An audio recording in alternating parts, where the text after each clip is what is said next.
ত্রাণের ত্রিপল বাড়িতে মজুতের অভিযোগ। ত্রাণের ত্রিপল এবার বাড়িতে মজুতের অভিযোগে গ্রেফতার আসানসোলের তৃণমূল কাউন্সিলর। গ্রেফতার তৃণমূল কাউন্সিলর তরুণ চক্রবর্তী।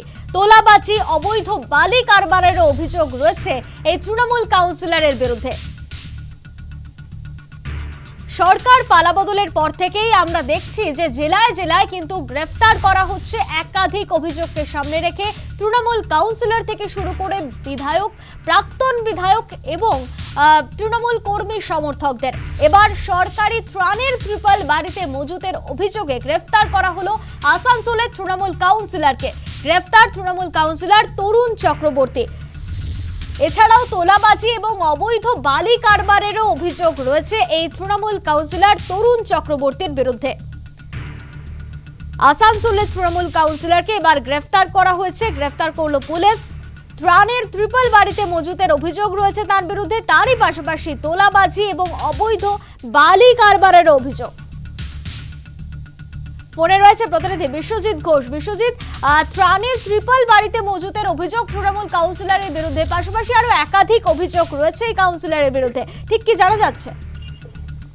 দেখো, এই যে কাউন্সিলর, এই আসানসোল পুর নিগমের যে দামরা এলাকা, এই দামরা এলাকার কাউন্সিলর এবং এই তরুণ চক্রবর্তী, তার বিরুদ্ধে দীর্ঘদিন ধরে বিজেপির পক্ষ থেকে অভিযোগ ছিল। এমনকি বর্তমান মন্ত্রী তথা বিধায়িকা অগ্নিমিত্রা পাল, তিনিও বারবার এই কাউন্সিলরের বিরুদ্ধে অভিযোগ করেছিলেন যে তিনি এলাকায় বালি চালান, অর্থাৎ অবৈধ বালি চালান, তার পাশাপাশি এলাকায় তোলাবাজি করেন। এবং এই যে এখন যে বর্তমানে যে বিষয়টা সামনে এসছে, যে গরিব মানুষের ত্রিপল তিনি নিজের বাড়িতে মজুত করে রেখেছিলেন। তো তারপরেই পুলিশ অভিযোগ পেয়ে তদন্তে নেমে তরুণ চক্রবর্তীকে গ্রেপ্তার করে এবং আজকে তাকে আদালতে তোলে।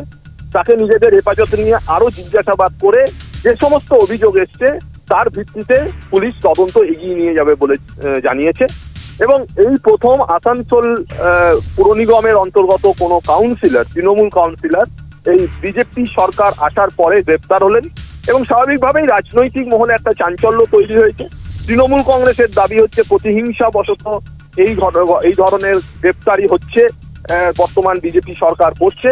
যদিও বিজেপির পক্ষ থেকে দাবি করা হচ্ছে যে এদের বিরুদ্ধে দীর্ঘদিন ধরে অভিযোগ, কিন্তু তাদেরকে তৃণমূল কংগ্রেসের সরকার থাকাকালীন তাদেরকে গ্রেপ্তার করা হয়নি, তাদের বিরুদ্ধে কোনো ব্যবস্থা নেওয়া হয়নি।